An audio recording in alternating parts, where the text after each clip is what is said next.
كثير من الناس مغبونون لأنه تروح عليهم أوقات هدر هدر. يعني مثل سبحان الله الألعاب الإلكترونية هذه تضيع ساعات طويلة.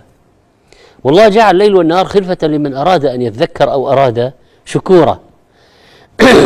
الله يقول عن رمضان أياما معدودات سرعان ما تنقضي. والصيام هو وقت، يعني ما هو الصيام؟ وقت ينقضي من الفجر إلى المغرب.